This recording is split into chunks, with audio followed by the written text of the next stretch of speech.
Pai, nós estamos aqui para sermos alimentados, nutridos pela sua palavra, que é viva, que é poderosa, que é eficaz. Fala conosco, transforma-nos nessa noite.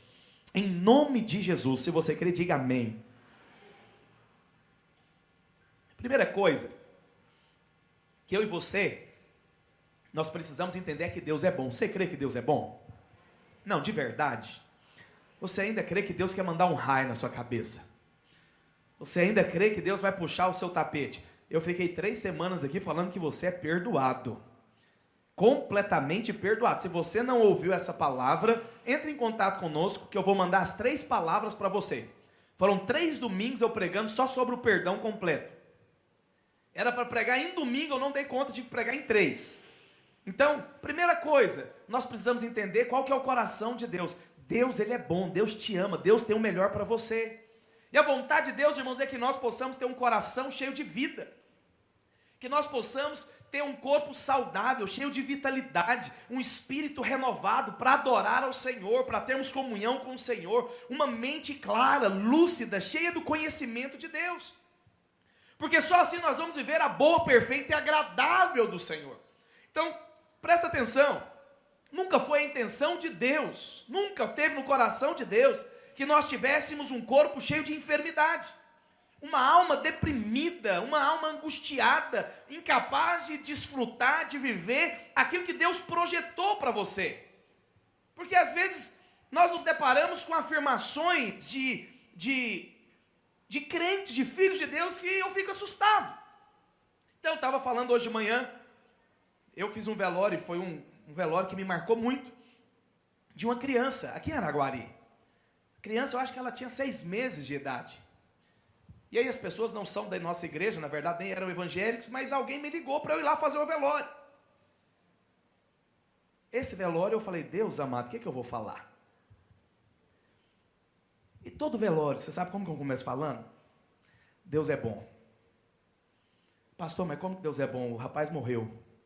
Mas isso não muda o fato, Deus é bom. Mas sabe o que me chamou a atenção? É que quando eu cheguei naquele velório, tinha algumas pessoas antes ali, não sei de onde, de qual denominação, fazendo ali uma reunião, um culto ali. E alguém disse o seguinte: essa foi a vontade de Deus. Deus recolheu. Eu fiquei chocado. Você acha que Deus está interessado em tirar a vida de criança? Será que esse é Deus? Ah, Deus recolheu. Presta atenção, a vontade de Deus é que você tenha longevidade. A vontade de Deus é que você tenha vida longa. Na verdade, você não foi criado para a morte. Sabia disso? Por isso que a morte nos choca tanto. Por isso que quando alguém morre, nós ficamos chocados, porque você não foi criado para morrer. Você foi criado para a eternidade. Para a eternidade. Mas muitas vezes nós achamos que isso é de Deus. Que isso é de Deus. E então, às vezes, alguém fica enfermo. Não, Deus está tratando com ele. E aí Deus mandou uma enfermidade para tratar com ele. Será que realmente esse é o coração de Deus? Porque isso muitas vezes nós ouvimos. Então presta atenção. Nunca foi a intenção de Deus que você tivesse enfermidade. Nunca foi a intenção de Deus que alguém possa ter a sua vida abreviada. Você não foi feito para morrer. E todas essas coisas, irmãos, a morte, a enfermidade, elas são inimigas de Deus. Porque foi para isso que Jesus veio. Então, tem um texto que eu quero ler com você lá em Gálatas, lá em 1 Coríntios, capítulo 15. Abra a sua Bíblia. 1 Coríntios 15, 45. Olha o que a palavra do Senhor diz. Hoje eu não vou pregar, tá? Hoje eu vou ministrar um ensino para você. Olha o que a palavra do Senhor diz. Pois assim está escrito. O primeiro homem, Adão, foi feito alma vivente. O último Adão, porém, é espírito vivificante. Não é o primeiro o espiritual, e sim o natural, depois o espiritual. O primeiro homem formado da terra é terreno. O segundo homem é do céu. Então presta atenção, Paulo está dizendo o que aqui? Paulo está falando, olha, o primeiro homem é Adão. E Adão foi feito alma vivente. O último Adão, quem que é o último Adão? Aqui Paulo está falando é Cristo. O último Adão, que é Cristo, porém é espírito vivificante. E aí ele diz algo muito interessante. Ele fala, olha, o primeiro homem formado da terra é terreno. que é isso, pastor? O homem que não conhece o Senhor, formado na terra, ele é terreno. E Adão, o que acontece com Adão? Adão, depois que ele caiu, todo homem está debaixo de condenação e maldição. Então, por causa da queda, todo filho de Adão sofre maldição, sofre enfermidades. Por quê? Porque isso é a consequência da queda. Então, Paulo está dizendo, olha, todo aquele que é da descendência de Adão, ele é terreno. E porque é terreno, ele vai sofrer coisas dessa terra. Mas aí ele fala algo, mas o segundo homem é do céu. Qual que é esse segundo homem? É Cristo Jesus. E aí ele diz, como foi o primeiro homem, o terreno, tais são também os demais homens terrenos. Como que Adão foi depois que ele pecou? Ele foi amaldiçoado. Ele agora precisava plantar para colher. Ele precisava comer do suor do seu trabalho. E todo homem é assim. Por causa disso, o homem passou a experimentar da morte. Todo homem é assim.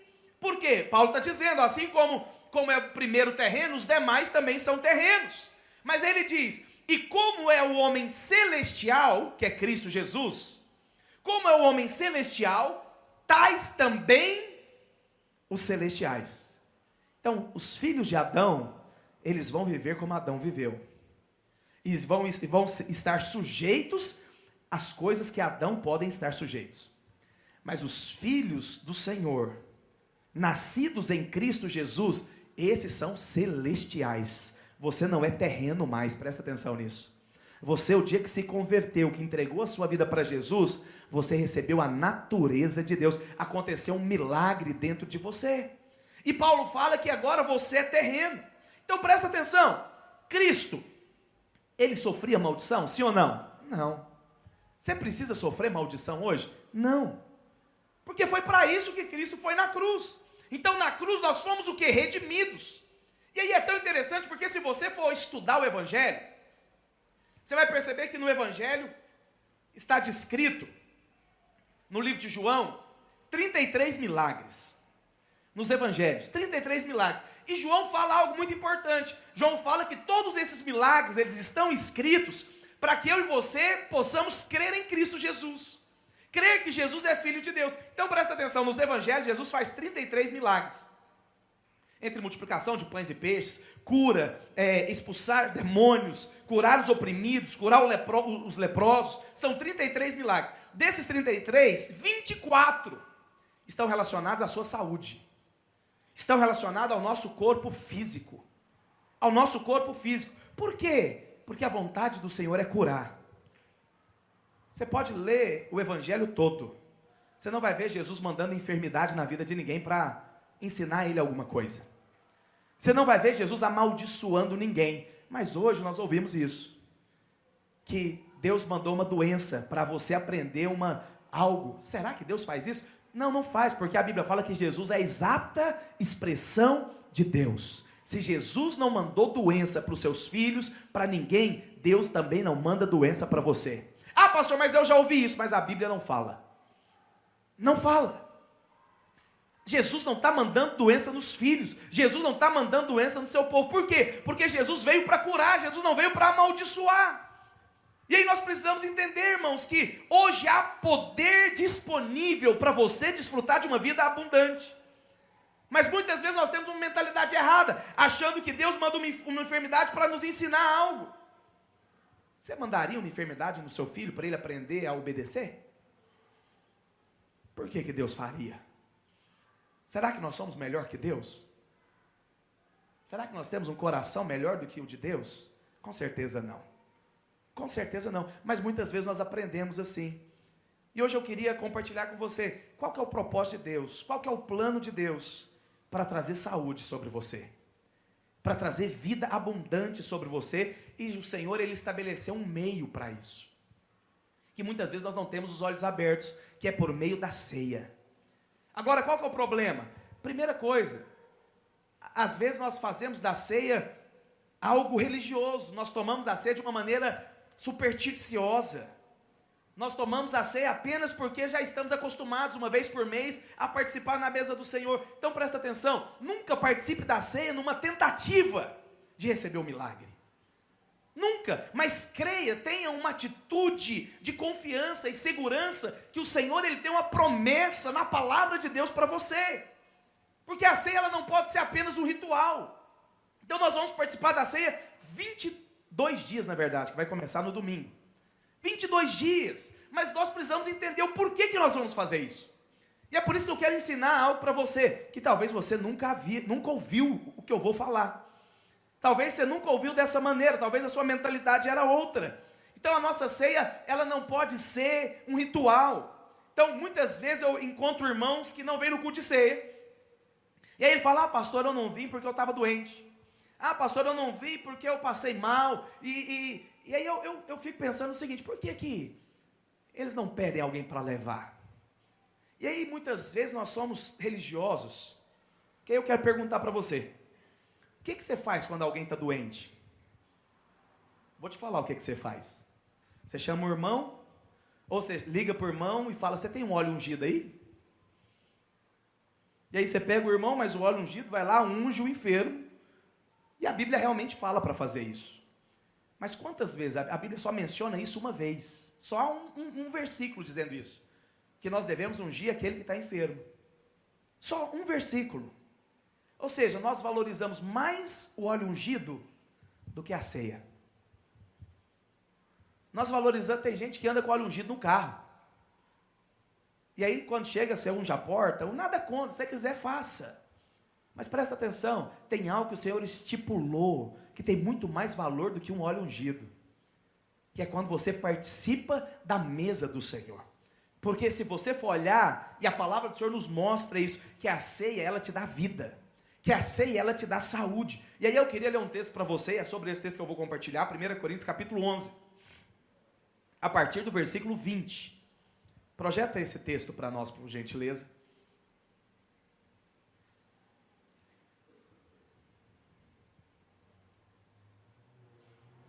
Olha o que a palavra do Senhor diz. Quando, pois, vos reunis no mesmo lugar, não é a ceia do Senhor que comeis. Então presta atenção aqui, qual que é o contexto? Lembra sempre disso, todo texto nós precisamos entender o contexto. Qual que é o contexto que Paulo vai abordar aqui nesse texto? Em relação à ceia. E aí Paulo chega e fala o seguinte, olha, eu estou ouvindo falar, e eu quero falar para vocês, quando vocês reunis no mesmo lugar, não é a ceia do Senhor que comeis. Versículo 21. Porque ao comerdes, cada um toma antecipadamente a sua própria ceia. E há quem tenha fome, ao passo que há também quem se embriague. Uau, você nunca parou para pensar nesse texto aqui não. O povo ia para o culto e saía bêbado. Hoje o culto foi poderoso. Paulo que está falando. O povo participava da ceia e se embriagava, não era do espírito não, era de vinho mesmo. Saía tonto. E o outro cortava a fila para pegar primeiro.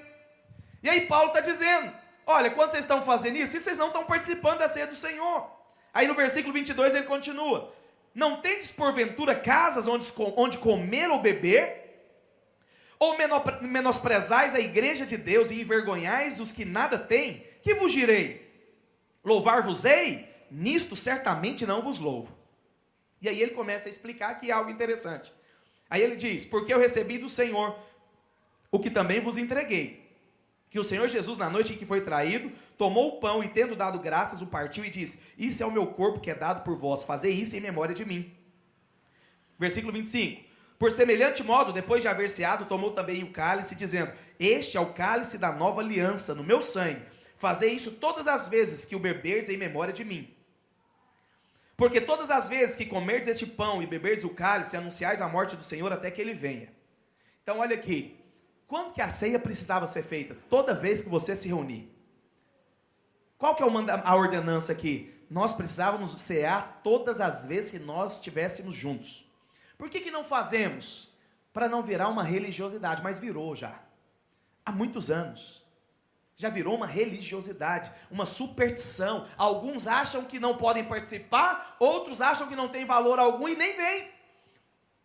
Então já virou uma religiosidade. E aí ele começa dizendo o seguinte, no versículo 27. Por isso aqui você já ouviu muitas vezes na ceia. Por isso, aquele que comer o pão ou beber o cálice do Senhor indignamente, será réu do corpo e do sangue do Senhor. Examine-se, pois, o homem a si mesmo, e assim coma o pão e beba do cálice. Pois quem come e bebe sem discernir o corpo, come e bebe juízo para si. Então Paulo está falando o quê? Olha, aquele que participa indignamente, ele se torna réu do corpo e réu do sangue. E aí ele fala o seguinte, versículo 30. Eis a razão, esse é o motivo, porque há entre vós muitos fracos, doentes, e não poucos os que dormem. Para por aí. Muitas vezes, como que é usado esse texto no culto de ceia? Então, na hora que o pastor vai ministrar, ele põe os diáconos à frente, e ele lê esse texto. Ele fala o seguinte: porque aquele que comer o pão ou beber o cálice indignamente será réu do corpo e réu do sangue. Você agora avalia se você está digno de participar da ceia. Examina agora você mesmo, para ver se você está em condições. Não precisa falar não, mas talvez você já foi disciplinado até ficar sem ceia.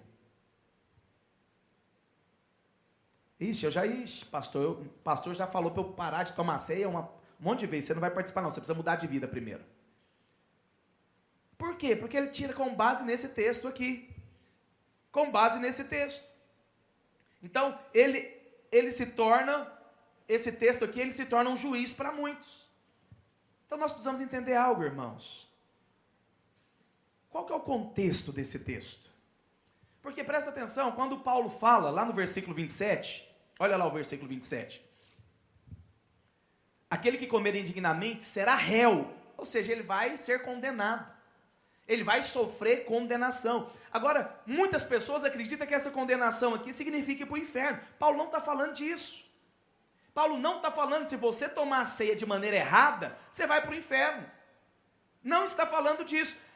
Embora tomar a ceia de maneira errada seja errado. Mas Paulo não está falando que a condenação aqui é ir para o inferno. O que Paulo está dizendo, na verdade? E é tão interessante que no versículo 30 ele explica. Olha, o que ele fala no versículo 30? Essa é a razão.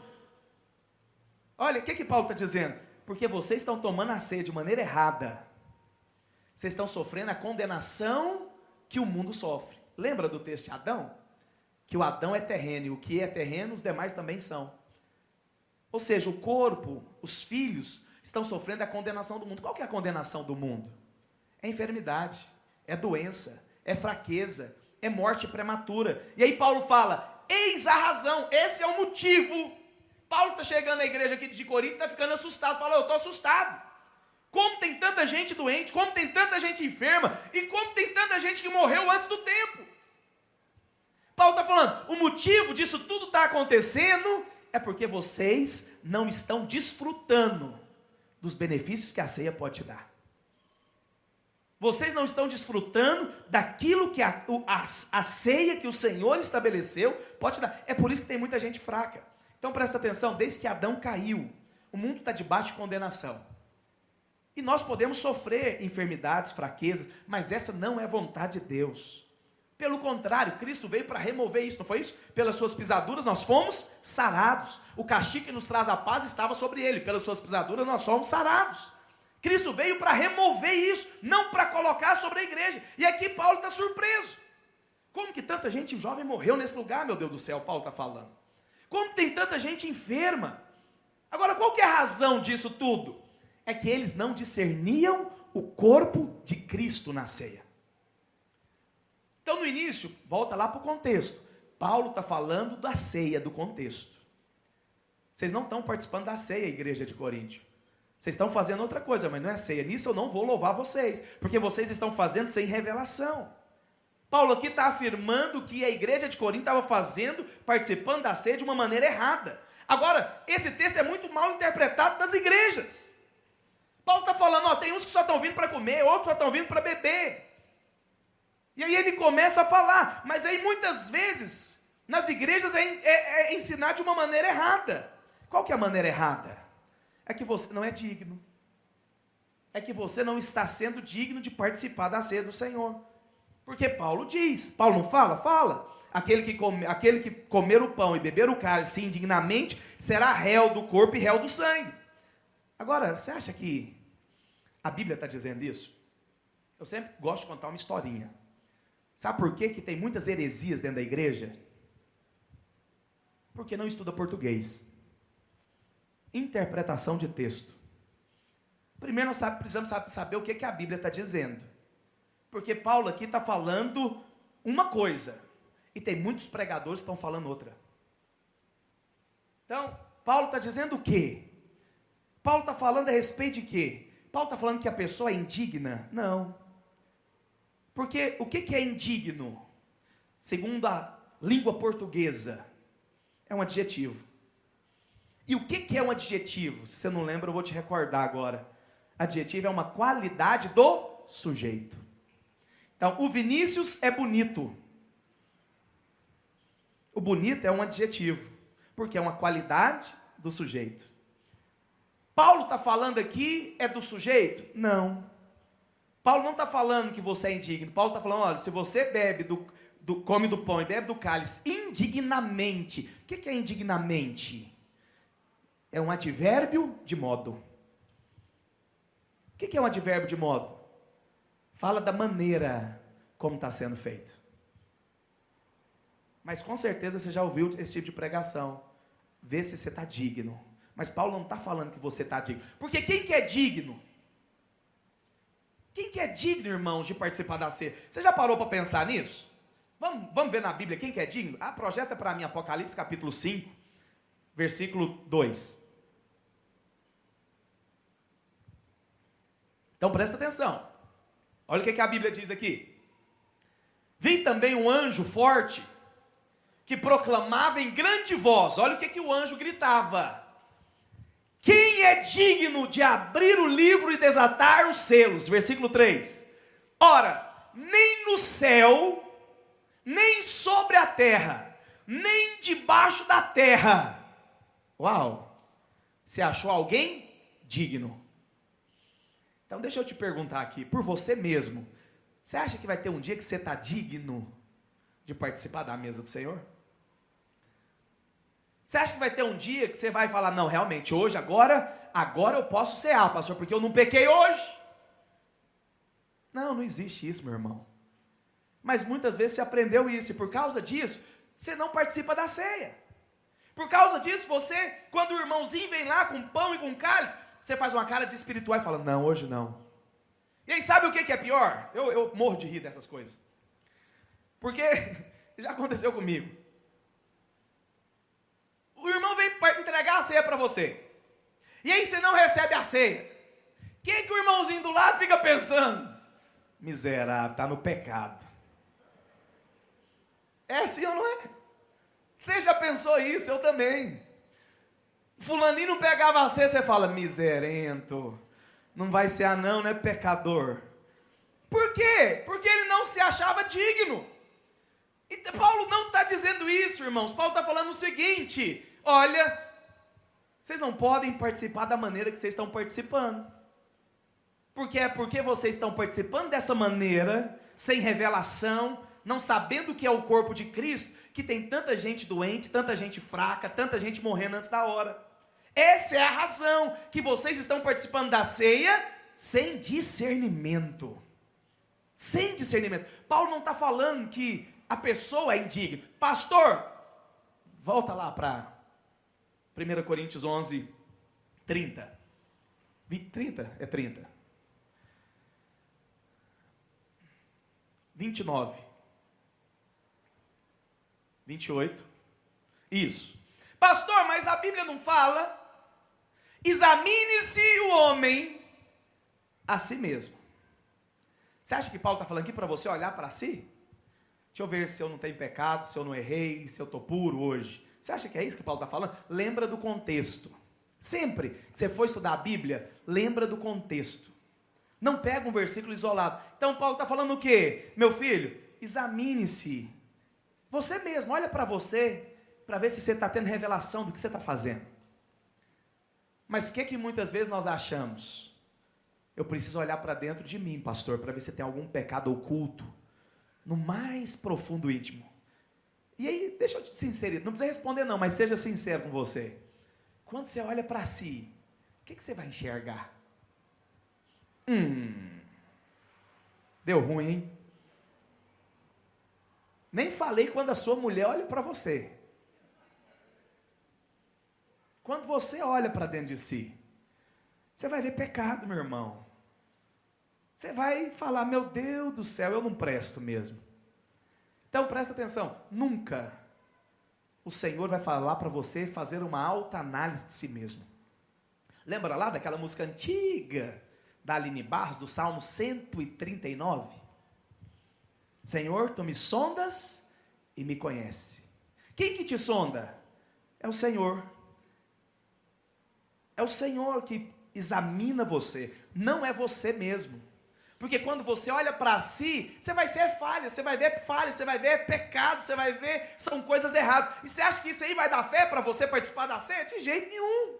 Aí que você não toma mesmo.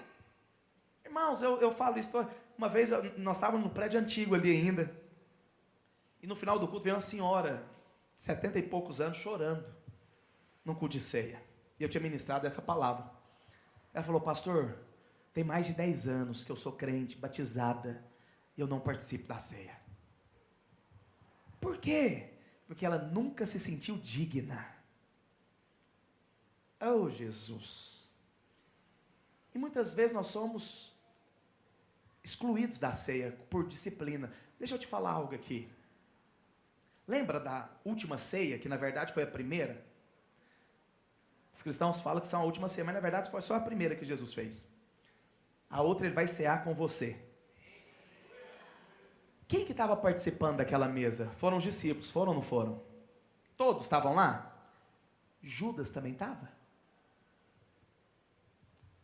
Judas já tinha vendido Jesus por 30 moedas de prata. Quando ele foi pegar o pão, Pedro bateu na mão dele e falou, pega não, traidor miserável. Falou? Jesus falou alguma coisa? Jesus deixou ele participar da mesa do Senhor? Por que então tem pessoas que excluem outros de participar da mesa do Senhor? Se nem Jesus excluiu Judas. Então às vezes as pessoas vão criar, pastor, mas na videira pode tudo. Na ceia, irmãos, deixa eu te falar, nenhum filho de Deus batizado deveria ficar sem participar da ceia. Nenhum. Por quê? Porque se você não participa, você não vai desfrutar dos benefícios da ceia. Por que nós falamos que são só os batizados? Porque a palavra do Senhor fala que nós somos inseridos no corpo por meio do batismo também. Então o batismo não é apenas uma confissão pública. O batismo é uma declaração que você faz parte do corpo de Cristo. Eu não creio que o batismo salva, mas eu creio que todo aquele que creu vai batizar. Ah, pastor, se a pessoa não batizou, porque não creu o suficiente ainda? Simples assim. Simples. Mas a ceia é para aqueles que foram batizados. Jesus não ceou com todo mundo. Jesus ceou com os discípulos, com os de casa. Então quem que participa da ceia? São os de casa. São aqueles que já fazem parte da família. Já foram incluídos pelo batismo em Cristo Jesus.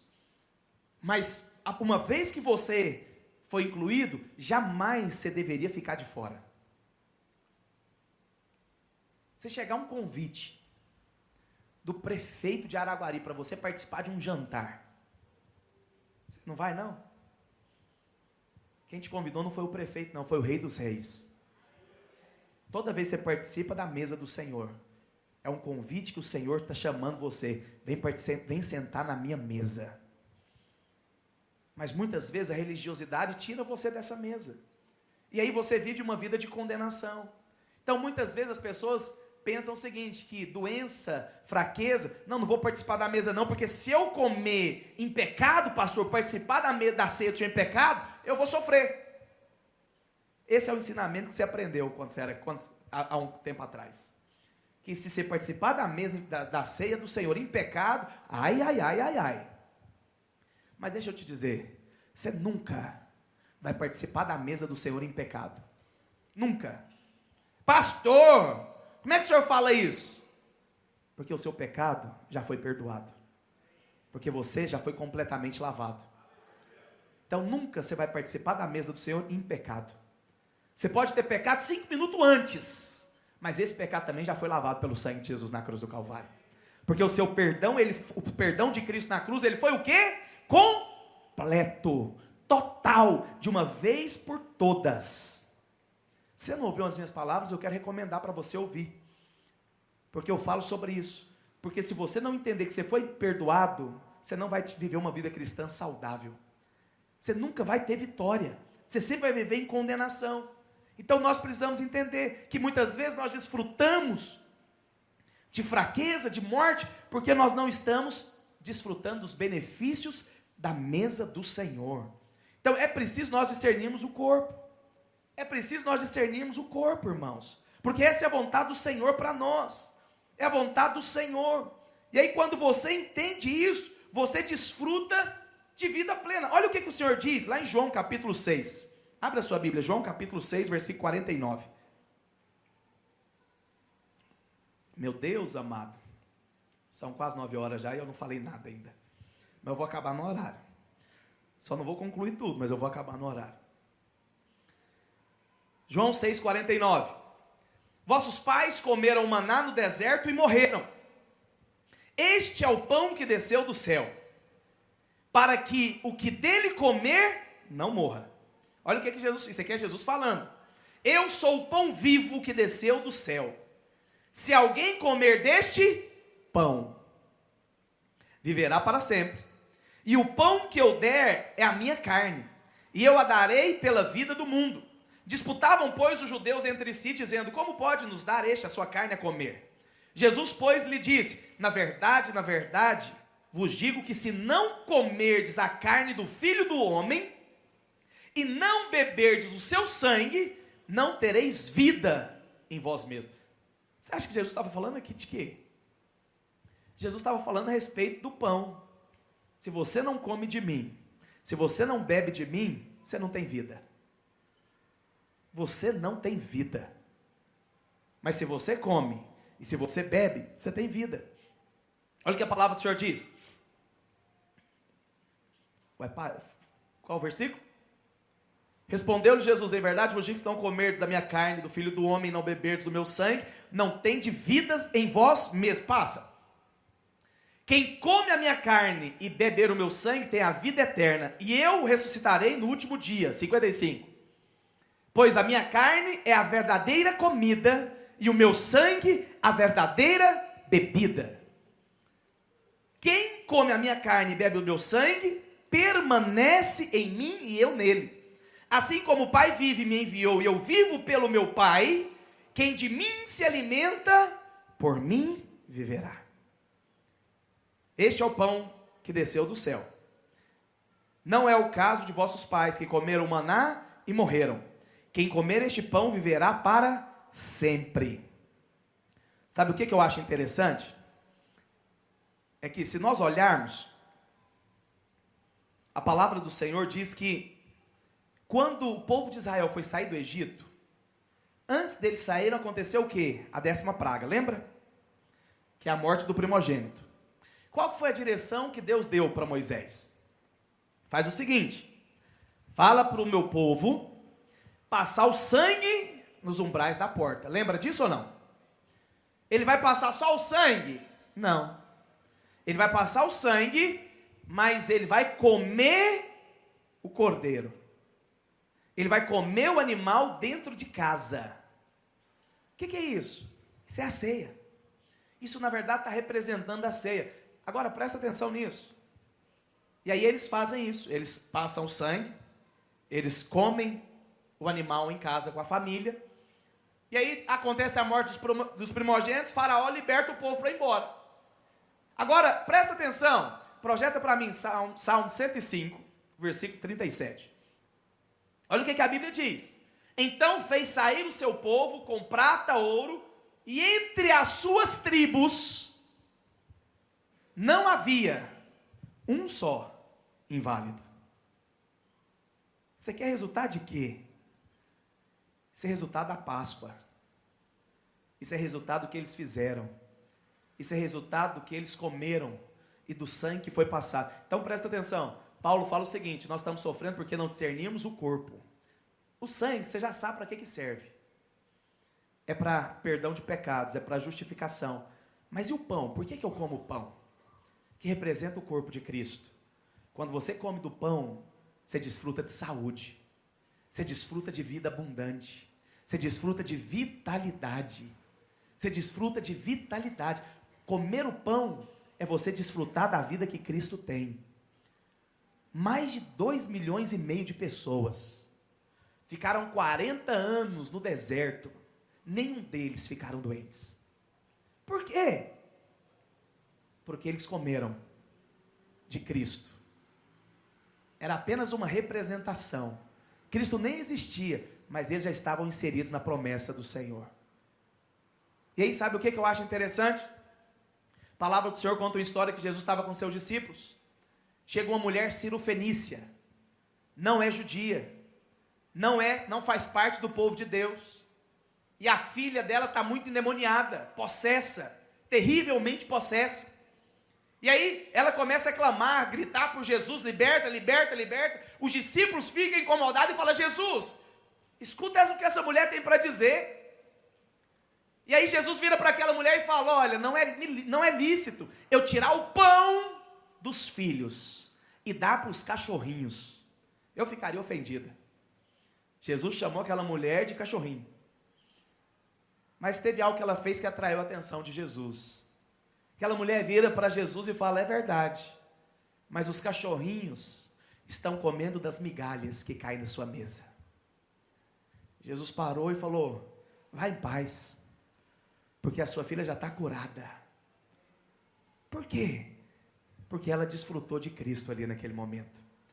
Quando você desfruta de Cristo como pão na ceia, você é liberto, você é sarado, você é curado. Então presta atenção, não estou falando se você está enfermo é porque você não está tendo revelação. O que eu estou falando é o seguinte: se você está, você não precisa continuar, porque tem cura disponível por meio do pão, que é Cristo Jesus, porque Ele é o pão vivo que desceu do céu. Por isso jamais você deveria ficar sem participar da ceia do Senhor. Jamais. Ah, pastor, briguei com a minha mulher. E aí, qual que é o problema? Pede perdão. Você tem problema é com a sua mulher, Deus já te perdoou. Você tem problema é com o seu marido, Deus já te perdoou. Resolve. Mas jamais você deveria ficar fora da mesa do Senhor, porque quando você fica fora, você não vai desfrutar dos benefícios do corpo de Cristo. Quantos estão me entendendo? Fique em pé onde você está nessa hora.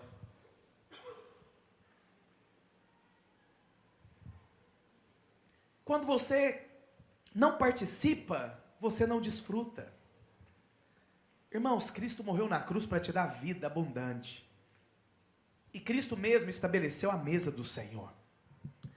Por isso eu não sei o que você aprendeu, qual é a sua doutrina.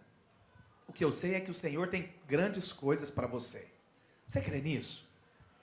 Eu sei que talvez essa palavra foi contra muitas coisas que você aprendeu, mas eu quero pedir para você, ora pelo Espírito Santo. Pede para Ele abrir os seus olhos. Não engole tudo que eu estou falando, não, mas vá na palavra. Porque eu tenho certeza que paz está sendo gerada no seu coração. Feche os seus olhos aonde você está agora. Fala para o Senhor abrir os seus olhos. Fala para o Senhor trazer luz, trazer revelação. Porque a vontade dEle é que nós possamos desfrutar de todos os benefícios que o Senhor tem para nós. Isso acontece por meio da ceia. Por isso nós vamos participar 21 dias da mesa do Senhor. Talvez você está passando por lutas, por enfermidades, por crises, mas eu quero declarar que cada vez que você comer do pão e beber do cálice, cura vai ser liberada sobre a sua vida, vitalidade vai ser derramada sobre a sua vida. Eu quero convidar você para participar junto desse jejum que nós vamos fazer. Coloque os seus alvos diante do Senhor, apresente diante do Senhor, e nós vamos orar por isso. E você vai ver que a bondade do Senhor vai ser derramada sobre a sua vida. O tema desse jejum é 21 dias enchendo a casa. A sua casa vai ser cheia de tudo aquilo que é bom. Paz, alegria, vai transbordar na sua casa. Os vizinhos vão ficar escandalizados, o tanto que você vai rir, o tanto que você vai estar feliz, alegre, porque vai transbordar alegria, vai transbordar paz, vai transbordar saúde, vai transbordar vitalidade, vai transbordar prosperidade, porque é isso que Cristo conquistou na cruz. E você vai viver tudo aquilo que o Senhor tem para você. Serão dias que você vai voltar para o propósito do Senhor. Seu coração vai ser alinhado com aquilo que Deus projetou para você. Eu quero convidar você para participar conosco desse jejum. Nessa hora eu queria que você orasse com esse irmão que está do seu lado. Você vai abençoar a vida dele. Você vai declarar que os olhos dele são abertos. E cada vez que ele for participar da mesa do Senhor, ele vai ter revelação. E essa revelação vai trazer vida abundante para ele. Vai trazer saúde, vai trazer paz, vai trazer alegria. Ore por esse irmão agora, abençoe a vida dele. Oh Espírito Santo de Deus. Oh Jesus, eu quero colocar diante do Senhor a vida dos meus irmãos. Pai, eu quero, Deus, declarar, Pai, que os olhos dos teus filhos são abertos nesses dias, para que eles possam, Deus, perceber a vida de Deus, perceber, oh Deus, que o Senhor, oh Deus, tem uma vida plena, abundante para eles. Deus, eu quero declarar sobre a sua semana uma semana abençoada. Pai, eu quero declarar que a bondade do Senhor vai cercar cada um dos seus dias. Deus, e eles serão surpreendidos pelo favor, pelo cuidado do Senhor. Deus, eu quero declarar que aonde eles colocarem as plantas dos pés, eles não vão entrar sozinhos, mas o Senhor vai pisar junto. Aonde eles abrirem as suas bocas, o Senhor vai falar através deles. Deus, eles serão fontes de bênção aonde eles estiverem. Deus, e as pessoas vão perceber vida de Deus. As pessoas vão perceber que eles são abençoados, que eles são chamados pelo Senhor. Deus, eu abençoo a semana de cada um dos teus filhos, em nome de Jesus. Se você crê, diga amém. Não vá embora antes de você liberar uma palavra de fé sobre a vida de pelo menos 3 irmãos. Os irmãos da Rede do Márcio, eles estão vendendo ali na porta. O que vocês estão vendendo mesmo? Cachorro quente. Passa ali na porta, compra um cachorro quente, mesmo que for para você levar, para você abençoar a obra. Deus abençoe a sua vida. Você que nos visita, muito obrigado pela sua visita. O nosso desejo é que você possa continuar conosco, vivendo tudo aquilo que Deus tem. Estamos encerrados em nome de Jesus. Deus te abençoe. Amém e amém.